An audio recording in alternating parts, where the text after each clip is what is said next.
राज्य सरकारने ग्रामपंचायतींच्या कारभाराबाबत महत्त्वपूर्ण निर्णय घेतला आहे। 28 फेब्रुवारीपर्यंत मुदत संपणाऱ्या ग्रामपंचायतींमध्ये विद्यमान सरपंचांनाच प्रशासक म्हणून नेमण्याचा निर्णय घेण्यात आला आहे।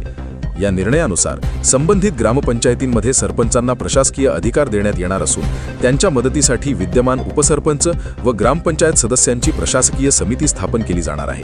ही व्यवस्था पुढील शासन आदेश येईपर्यंत कायम राहणार असल्याचे स्पष्ट करण्यात आले आहे। ग्रामपंचायतींची मुदत संपल्यानंतर प्रशासकीय पोकळी निर्माण होऊ नये आणि स्थानिक विकास कामांमध्ये अडथळे येऊ नयेत यासाठी हा निर्णय घेण्यात आल्याची माहिती सूत्रांकडून मिळाली आहे। निवडणुकांच्या पार्श्वभूमीवर सातत्य राखण्यासाठी ही अंतरिम व्यवस्था करण्यात आली आहे। हा निर्णय केवळ 28 फेब्रुवारीपर्यंत मुदत संपणाऱ्या ग्रामपंचायतींनाच लागू राहणार आहे।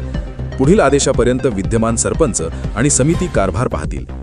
राज्याचे मुख्यमंत्री देवेंद्र फडणवीस यांच्या नेतृत्वाखाली हा निर्णय घेण्यात आल्याचे सांगितले जात असून यामुळे ग्रामीण भागातील प्रशासनात सातत्य राहणार असल्याचे सरकारचे मत आहे।